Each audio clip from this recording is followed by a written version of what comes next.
चलिए, इस वाले शॉर्ट्स में मैं कुछ लास्ट मिनट स्ट्रैटेजीज़ डिस्कस करता हूँ कि सर अपकमिंग टैक्स पेपर में हमारी स्ट्रैटेजी क्या होनी चाहिए। देखिए, आप सबको पता है कि 7th को आपका लॉ का पेपर है, 9th को आपका टैक्स का पेपर है। जिस दिन आप लॉ का पेपर दे के आओ, मतलब 7th ऑफ सितंबर को अप्रॉक्स, मैं ऐसा मान के चलता हूँ 5 बजे पेपर ख़त्म होता है, घर पहुँचते-पहुँचते 6 बज गई। फिर आप घर जाते हो, थोड़ा-सा स्नैक्स वगैरह लेते हो, मतलब 7 बजे तक आप रिलैक्स हो जाते हो। फ्रॉम 7 पीएम और जब तक आप सोने जाते हो, मतलब उस टाइम तक आपके पास 3 साढ़े 3 घंटे होते हैं। मैं हमेशा सजेस्ट ये करता हूँ अपने स्टूडेंट्स को, स्पेशली फॉर टैक्स पेपर, कि आप उस दिन जीएसटी से शुरू करो और उस 3 साढ़े 3 घंटे में आपके 4-5 चैप्टर हो जाने चाहिए जीएसटी के।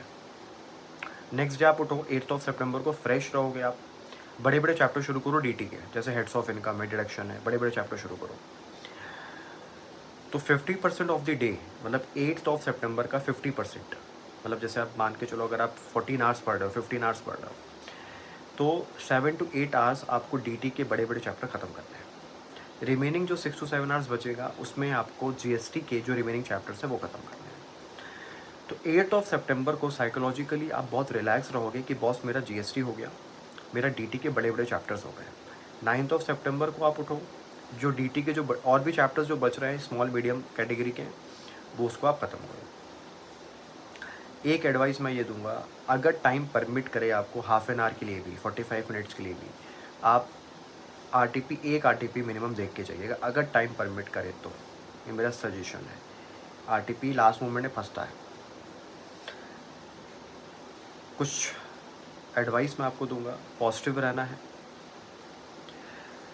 अपने आप को सेल्फ मोटिवेट करना है, अकाउंट्स में जो भी हुआ उसको पीछे छोड़िए, अच्छा हुआ ओवर कॉन्फिडेंस में नहीं आना है, ख़राब हुआ डीमोटिवेट नहीं होना है, खुश रहिए।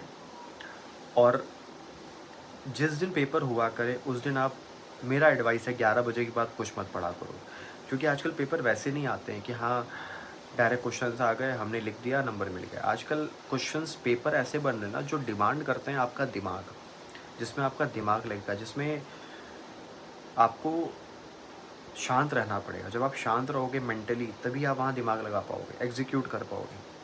तो मेरा सजेशन हमेशा ये रहता है कि 11 बजे के बाद आप कुछ मत पढ़ो, 11 बजे तक आप पढ़ो, फिर आप थोड़ा सा रिलैक्स हो, देखो 2-3 घंटा रिलैक्स रहोगे, तभी वहाँ 2 बजे से दिमाग काम करना शुरू होगा। चलिए, so all the very best for your upcoming exams. खुश रहिए, मस्त रहिए, सब अच्छा होगा। बाकी कुछ और डाउट्स हो मुझे कमेंट सेक्शन में बताइएगा। चलिए।